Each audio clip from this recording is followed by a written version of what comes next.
A gente segue falando de saúde. O assunto hoje é a forma com que você guarda a comida, os alimentos na geladeira. Isso é tão importante quanto ver a validade dos produtos. E para falar um pouco mais e dar dicas bem importantes para a gente, hoje aqui comigo está o nutricionista Takeo Timóteo. Seja muito bem-vindo aqui com a gente. Bom dia Obrigado. para você. Bom dia. Então, o que a gente pode e deve guardar na geladeira? Os alimentos que são principais aí para a gente armazenar na geladeira. Em geral, a gente pode conservar todos os alimentos na geladeira. Se a tua ideia for aumentar o tempo de vida útil deles, com certeza na geladeira você vai ter um tempo de preservação maior. E a quantidade de coisas que estão na geladeira, isso influencia na qualidade ou na durabilidade assim do produto e mantê-lo bem, né, ou para o consumo? Uma geladeira muito cheia, ela pode não conseguir manter uma refrigeração adequada, né? Então, a gente precisa não só pensar na quantidade, mas como que eu vou organizar esses alimentos na geladeira, porque existem várias regiões específicas para cada tipo de alimento. Vamos para a prática, então. Temos algumas fotos aqui para mostrar para o pessoal de casa, para nos ajudar. Esse exemplo, por exemplo, ele tá certinho, hein, Takeo? Conta pra gente. Ele tem alguns pontos bem positivos. Por exemplo, aqui na parte de baixo da geladeira é onde a gente deve guardar realmente os hortifrutis. Então, verduras, legumes, frutas, porque é uma região onde não fica tão gelado, né? A temperatura não é tão baixa. Até não pode ser tão baixa exatamente porque, por exemplo, se for muito frio, vai queimar as folhas. E aí você acaba estragando o que você coloca ali. Então, essa é a região mais adequada para guardar os hortifrutis. Agora, uma dica bem importante é a gente procurar guardar esses alimentos já refrigerados, já higienizados, perdão. Porque facilita o teu consumo e evita a contaminação do restante dos outros alimentos presentes na geladeira. E qual que é a maneira de higienizar, então, esses alimentos? Como que faz? A forma adequada, a gente tem duas questões, né? Se for um alimento orgânico, a gente pula alguns processos. E a gente sempre deve priorizar os orgânicos sempre que possível, né? Hoje nós temos vários estudos mostrando a associação de doenças, de câncer, então seria interessante. Quando a gente não tem um alimento orgânico, alguns procedimentos interessantes são 1 litro de água com 1 colher de sopa de bicarbonato. E você deixa ali, então, por 30 minutos naquela solução. Esse bicarbonato, ele consegue tirar uma parte de alguns agrotóxicos, então algumas classes de agrotóxicos. Não todos, mas você consegue eliminar um pouco. E até limpar, porque muita gente no mercado é assim. Você vai, né, você vai comprar, vai pôr a mão no alimento. Sim. Quantas pessoas já não passaram por ali, colocaram a mão, olhar para escolher e tudo mais, né? Por isso que depois desse processo você enxágua bem e coloca numa outra solução de água com vinagre. 1 litro de água, de 1 a 2 colheres de sopa de vinagre. Esse vinagre vai fazer a limpeza, vai eliminar as sujidades e depois a gente enxágua de novo. Também é bom ter uma escovinha só para isso, só para lavar suas verduras, legumes, as frutas, que você, enquanto está enxaguando, vai esfregando para ir tirando todo aquele resíduo. Assim você consegue eliminar boa parte da sujeira, né, dos seus alimentos, ele está próprio para o seu consumo. Quando se trata de produção de refeição em restaurantes, aí a vigilância sanitária exige que a gente faça o quê? 1 litro de água com 1 colher de sopa de hipoclorito. E aí vai eliminar mais, por quê? É uma refeição para muita gente. Então, eles não têm condições de ficar esfregando uma por uma e aquele cuidado que a gente acaba tendo em casa. Que dá trabalho também, né? A gente tem que falar que dá trabalho, só que vale muito a pena para a saúde da gente, né? E é ideal, por exemplo, o pessoal comprar salada, já deixar tudo pronto, ou beterraba também, cenoura, já raladinho aí para consumir durante a semana, em potes na geladeira, ou não é indicado. Cada vez que você for comer, você tem que ralar a cenoura, lavar o teu alface, enfim, a salada que você preferir. As folhas, você já pode deixar tudo lavado na geladeira para você ir consumindo ao longo da semana. Não existe nenhum problema nisso. Até facilita para que você possa consumir ao longo do teu dia a dia.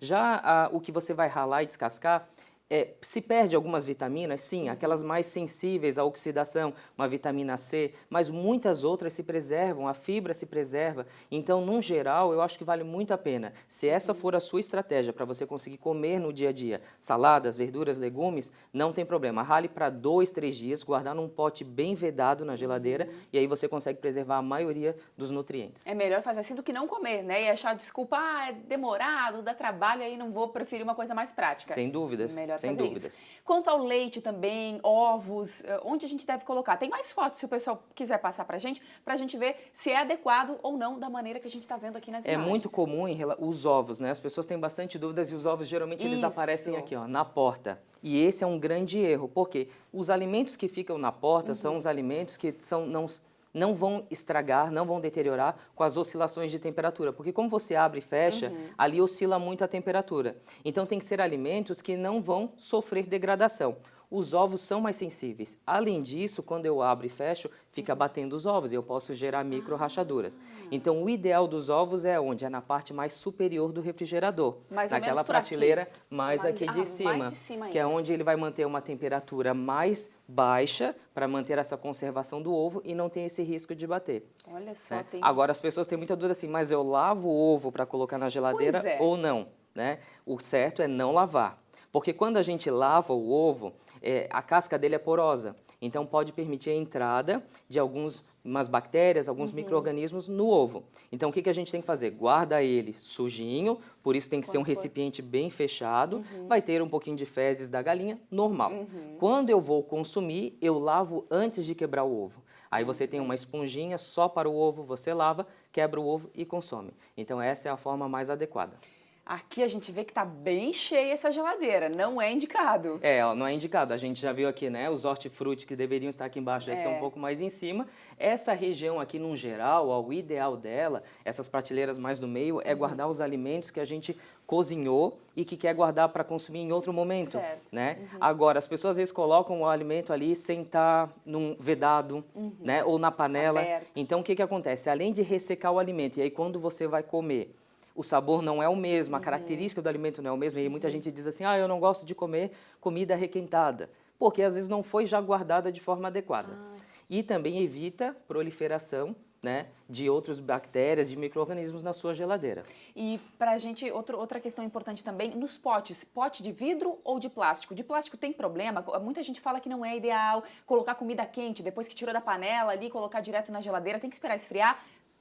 Para a gente tentar entender essa parte também. A questão do pote, né? O plástico, quando ele é aquecido, ele libera algumas substâncias tóxicas para o alimento ou para o líquido que tem ali, que é o bisfenol A, ftalatos, e hoje já tem vários outros estudos mostrando o quê? Outros compostos tóxicos sendo eliminados. Então, quando eu boto um alimento quente no plástico, existe essa migração do plástico para o alimento. Esses alimentos estão associados, esses compostos tóxicos estão associados à infertilidade, associado a câncer, associado a várias outras doenças. Então, a gente tem que cuidar bastante, por isso que o ideal é vidro. Agora, se é uma salada que ela é fria, né, uma cenoura que está ralada e eu vou colocar ali, ela não é aquecida, não tem problema usar o plástico, porque não tem, o aquecimento acontece via, né, a passagem acontece via aquecimento, essa migração. Entendi. Então não teria problema. Agora, para o que é quente, para a comida do dia a dia, sempre priorizar potes de vidro.